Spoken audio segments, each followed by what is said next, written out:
because I'm a lead pipe wielding professional, I go through the information background of our guest.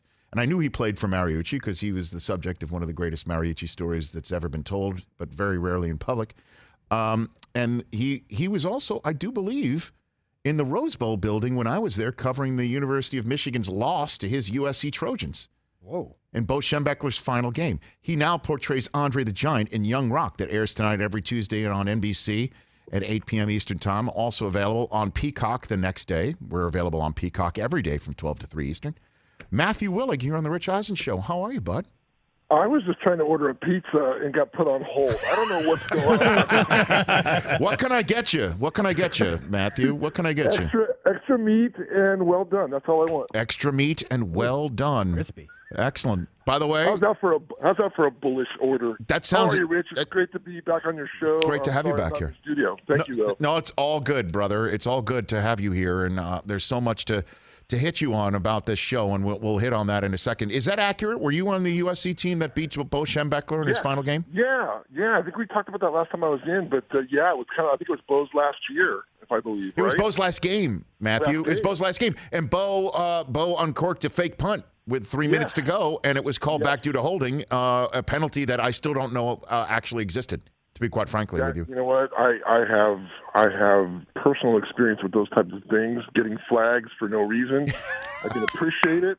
Yes. But in this instance, I was the benefactor, so screw Bo Schembechler. I can't even say his name. No, I know, but I guess you can say that about him. That's a tough one. His last game, that was brutal. But that was the third Rose Bowl game that I had been to at SC, and the first one we had won. So it was kind of I was due. But also, I think we discussed this the last time you were here, but this being a whole new audience, and we're here on Peacock, where your show can be seen every single day after it airs on NBC and Young Rock, I remember sitting up there in the Rose Bowl press box watching the game and thinking there were 2 number 55s on defense that day, and it was really only one, and it was Junior Seau playing out of his mind, or like he always played. What was he like as a teammate, Matthew? He was great. He was my roommate freshman year. Huh. So we roomed together, and so he being about as raw as you can be as an individual, being a Prop 48 guy, so he didn't play the first year, just going to school. He was maniacal in about everything he did, if you can imagine. Still had that Islander in him a little bit. I remember stealing a lava from him, those little skirt things that he wore. But even back then, he was a little bit of he was a little manic, to be honest with you. Mm-hmm. A little bit up and down all the time. But again, what a tear on the field. The guy just wanted to play. He just wanted to go, and he's one of those just true football guys. And it was kind of obviously a very sad ending to it, and I kind of felt that we had played each other in the pros, years later, and I went to hit him on a play, and he looked at me like he didn't even know who I was. So there was that. I saw that a little earlier on, that there was a little bit of disconnect, something that was going on there, which again was sad. But I guess it made him who he was, and a first ballot Hall of Famer posthumously. And yes. I'll never forget that day. I'm like, this is the greatest defensive performance I've ever seen. He was everywhere on the field that day. He could not be stopped. He couldn't. I remember that. He was running around, just like you said. He was running around, seemed to be everywhere on the field. I remember that distinctly, just like you do. And again, thankfully, I was on the good side of that. And you played with and for pretty much everybody that I've worked with on NFL Game Day Morning and NFL Network, pretty much, with the exception maybe Sapp and Irv. You won a Super Bowl in '99 with my buddies Falk and Warner. What was it like to be on that team, Matthew? It was. You could sense the greatness as you were amongst it. It really was amazing. I came in sort of late to that season, like I just at the very beginning of the season, and they had already kind of gotten things going, and I was brought in basically as a backup. If they needed me, I was a veteran at that point. But just to watch those guys do what they did, and the amazing thing, Rich, was, and you can imagine this. Excuse me.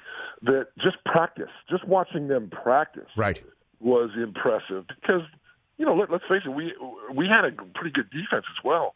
It was a pretty solid group of guys, but to watch these guys in practice do what they did was just, it made it almost sort of normal. By the time we get to Sundays, it was like, yeah, of course we're putting up these points, and of course we're doing these things. It was pretty amazing. What was your view of the final play?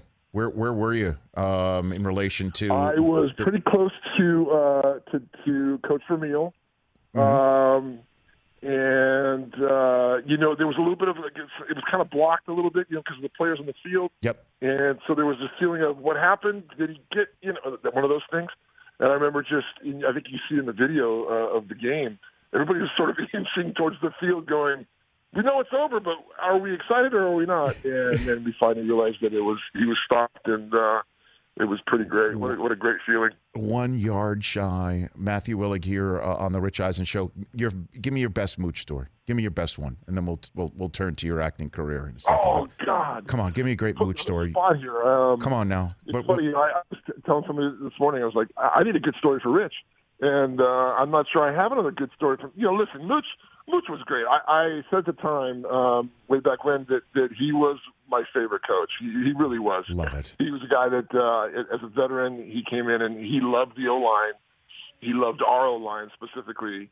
And he had sort of that craziness to him, so he loved the stuff that we did, the pranks and the things like that, as long as we were doing our stuff on the field. But I just love Mooch. There's not much to say about him other than, like I said, I think he was just the perfect coach. He had that ability to be able to communicate with every guy on the roster, up and down, and but I just love the fact he's that Italian sort of, moving with his hands, and everything has got to be over the top, and that kind of thing. So we love that. His storytelling is second to none, Matthew, really and you never know when something might come up or what his reaction might be. I remember we're in a meeting for game day morning, and frequently, it's right in the middle of a college football game that's on the screen, being in the fall, right around, third, fourth quarter of the early games of a college football Saturday. And one time, one of those Capital One commercials with the Vikings shows up, and he screams out, "Willig!" And we're like, "What?" And he screams out, he goes, "That guy, he was one of my offensive linemen in San Francisco. That's Matt Willig, and he's now an actor. And look at him." That's what he screams. No, that's what I'm talking about. Listen, all the whole career that he had and the guys that played for him, and for him to sort of pick that and recognize me, that just kind of says it all. It really does. Oh, he knew the whole thing, and he's like, yeah, he's trying to be an actor and blah blah blah. And now, and by the way, now look at you on an NBC show. You're still trying. You're achieving, sir. You're achieving. Matthew Willig here on the Rich Eisen Show. What in the world is it like to play Andre the Giant right now in Young Rock? It's unique and humbling, and all the things that you can imagine. This guy was truly an icon, and really the most recognized person in the world at one point. And still today, even if you don't know the wrestling aspect of Andre the Giant, you can find a woman in her 30s or 40s who knows Fezzik, and knows his character from Princess Bride. So, of course, there was some pressure to it. I did more research for Andre and more prep for him than any other character that I had ever done, and so, it's been nice that. At least right now, the critics have given me a little bit of props on the role so far, and there's some good stuff coming. Excellent. Well, how close in dimension are you? You're like in real life. You're 6'8", and Google does have you over 3 bills. But then again, that's a Wikipedia situation that can be true or false. But how close are you? I lost a good amount of weight when I got done playing, and but even then, at 6'8", I was holding around 290, which is pretty good for me. Okay. I chose to gain about 35 pounds for this role. And being a man in my 50s, gaining 35 pounds is only fun for a short period of time. All right. It sounds like that sounds like the mooch diet to me, to be honest with you. Well, there was a lot of pasta involved, so I'm sure it had something to do with it. But yeah, gaining the weight was part of it. So I ended up getting to about 335 pounds, which gave me sort of that feel of Andre, and that sort of I had a little more of the gut. And later on in the season, when you kind of see me in the wrestling ring, you'll see where that weight was distributed and how it played. How cool is that you're playing Andre the Giant, getting in a wrestling ring for a show that The Rock is cooking, if you will? I mean, that's got to be great. It's amazing. Yeah, just to go through the wrestling sort of rigmarole, in practicing for it, and we had this guy named Chavo Guerrero, who is a famous wrestler himself. He was working with us, and just getting in the ring and doing that stuff, there was a special feel. Then to put on the shorts and the boots and all these things that kind of, and you look to your left and you see a guy, Macho Man, and you look over here and you got the Wild Samoans, and Iron Sheik, and all these guys that you're looking at going, holy shit, man, I am I'm in a good spot right now, and then to have other guys come up to me and go, older wrestler guys who had known or been around Andre a little bit and said, dude, it's pretty amazing how you look. Wow. And are sounding like Andre. So again, big compliments, and it's a treat to be able to kind of bring Dwayne's story to life a little bit. Well, I mean, and Matthew Willig here on the Rich Eisen Show. For those who may not have seen Young Rock yet, it goes over, you mentioned Dwayne Johnson, goes over his life and his life stories as he looks back when he's running for president in 2032, which means this is all true. So is it also true that you met The Rock, Dwayne Johnson, at an Equinox 10 years ago and went up to him, and that's your first interaction with him? Is that a true story? That's true, only because I started that rumor. When you start a lie, yes, it becomes the truth, Rich. Okay. No, I did. Nice. Up in the valley above L.A., and I was working out, and Dwayne was there. He used to own a home nearby, and even back then, he hadn't made it huge yet, but he was still The Rock. I mean, and he would come in, keep to himself, but I was able to sort of. We worked in, did sets together, and kind of did a few machines together, and kind of had a little introduction to each other.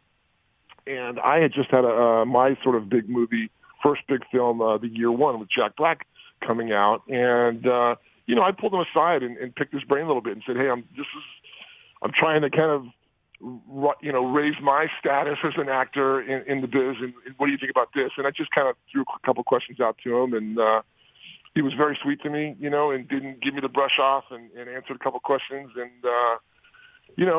I spent the last decade trying to get to work with him since then, and had run into him a couple of times where he was cool enough to stop and say hi to me. And, there was a recognition there, which was nice. And even when I got this job, one of the things he did say to me was, it's great that we finally get to work together. So there was that sort of whole circle thing. And so, yeah. That's how it started. Okay, so what's more courageous? What takes more courage, Matthew Willig? Pass protecting against Reggie White, or asking to work in with The Rock as he's working out at a gym? What takes more courage? Well, the less brains you have, the both of them kind of equal the same. If you just go in and you don't think about it, then that's that's my MO, man. It's funny you mentioned Reggie White. I was very fortunate to play well against Reggie White, to the point where when I ended up playing with him in Green Bay, and then actually later on in Carolina, I met him in Carolina. He actually came up to me at one point and said, "You were one of the toughest guys I ever went against. Hey. You handled, my signature move, my little forklift move that I had better than anybody else." And I was like, I took a moment. I think I shed a tear at that point. Because, look, Reggie White just said that I was one of the toughest guys he's ever gone against. Yeah. So, what another crazy little blip on my career of cool things that have happened. Dude, if you got that, you can do anything. Andre the Giant is just the freaking beginning. Period. End of story. Honestly, it's down from here. No, it's only you can do anything. I mean, my gosh, Matt, it was pretty incredible. It was pretty sweet of him, and again, another soul lost, I know that. Lost. I know that. Another first ballot Hall of Famer inducted posthumously as well. My gosh. Yeah. Hey, look, congrats on your career and how it is going, and let's do this more often. Let's do this more Thanks, often. Rich. I always appreciate talking to you. You got a great sense of humor, and that's what I love. I can bring it on your show, and I'll have to do more things so I can get back on. Absolutely. And next time we'll bring up Kevin Barlow's cell phone once again. Okay. You take care, Matthew. Thank you, brother. You got it. Okay, there you go. That's called a parting shot, if you will. Wow. And laying the groundwork. Right in there. Willig! At Matthew Willig on Twitter, at Mojo Willig on Instagram. Hey, you watched all the way to the end. Thanks for that. Watch more right here.